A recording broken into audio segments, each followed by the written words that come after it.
इस मौर्यन एम्पायर के स्टैब्लिश होने में सबसे बड़ा रोल है कौटिल्य, विष्णुगुप्त या फिर चाणक्य का। चाणक्य घनानंद के दरबार में रहता था पहले, यानी नंद वंश में क्या था, दरबार में रहा करता था, उनके दरबार की रौनक था। लेकिन नंदों ने इसे अपमानित करके निकाल दिया और इसने कहा था एक दिन तो बदला लेंगे। ये अपने आश्रम में दो बच्चों को तैयार कर रहा था, एक था कश्मीर के राजा का बेटा और एक ये चंद्रगुप्त मौर्य। जब दोनों की शिक्षा दीक्षा कंप्लीट हो गई तो पता चला कि दोनों के अंदर समान प्रतिभा है और दोनों काफी शक्तिशाली सम्राट बन सकते हैं। लेकिन फिर भी दोनों को तो सम्राट नहीं बनाया जा सकता ना, सम्राट तो एक बनता है। कहा चुनाव कैसे करें? तो एक दिन क्या ने चंद्रगुप्त मौर्य के गले में क्या किया, माला पहनाया और सुला दिया और इस लड़की से कहा कि तुमको वो माला लेकर के आनी है, न माला टूटना चाहिए और न चंद्रगुप्त मौर्य जागना चाहिए। ये गया, बहुत देर तक खड़ा है चंद्रगुप्त मौर्य जहां सोया था, परेशान होकर के इधर उधर देख रहा है, भटक गाँव आ रहा है, दिमाग में परेशान है, करें क्या?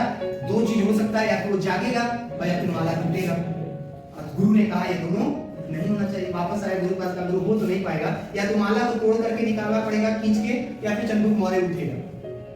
कहा ठीक है कोई बात नहीं। कुछ दिनों के बाद वापस इस कश्मीर के राजा के बेटे को उसने माला पहनाया और सुला दिया और चंद्रगुप्त मौर्य से कहा कि ना माला टूटनी चाहिए ना लड़का उठना चाहिए, तुमको माला लेके आना। ये उठाया तलवार, गर्दन काटा और माला लेके आया। शिक्षा इंपॉर्टेंट नहीं है शासक बनने के लिए, आपके अंदर साहस, एकाग्रता और त्वरित रूप से फैसला लेना आपको सम्राट बनाएगा। तो तुरंत फैसला लिया, सोचा नहीं, नाक लपेट नहीं किया। और एकाग्रता इतनी बड़ी चीज है कि वो विद्वान बनाती है, शासक बनाती है। आज विश्व युवा दिवस है, स्वामी विवेकानंद की जयंती। स्वामी विवेकानंद शिकागो के सम्मेलन के बाद एक प्रोफेसर के घर में बैठ करके लिटरेचर की किताब पढ़ा। क्या पढ़े थे? लिटरेचर की किताब। वो प्रोफेसर घर में था नहीं, बाहर गया। कुछ देर बाद आया, देखा कि विवेकानंद चेयर पे बैठ के किताब में मग्न है और जरा भी सर उठा के नहीं देख रहे हैं कि मैं आया हूं। गुस्सा हो गया कि हमको इग्नोर कर रहे हैं। कुछ देर सामने बैठा रहा। आधा घंटा बीत जाने के बाद स्वामी जी ने किताब बंद की, खत्म करके, क्या करके? खत्म करके। कहा अरे आप कब आए? कहा मैं तो बहुत देर से बैठा हुआ हूँ, आप ही हमको इग्नोर नहीं कर रहे थे, तो पढ़ रहे थे। अच्छा छोड़िए, आप नाराज है, मैं आपको इस किताब की 2-3 कविताएं सुनाता हूँ। उसकी आंखें खुली रही।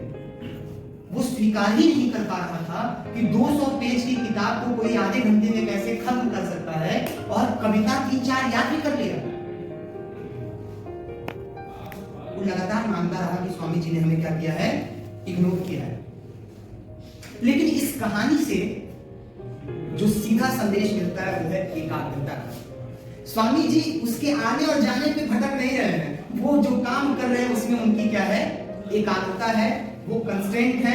अपना सारा माइंड उस टाइम पीरियड में कहां लगाया? सिर्फ किताब पे। चंद्रगुप्त मौर्य ने भी यही किया, अपना सारा ध्यान सिर्फ इस पे लगाया कि माला टूटना नहीं चाहिए और वो लड़का उठना नहीं चाहिए। गला काट दिया, माला ले और अगला शासक चंद्रगुप्त मौर्य।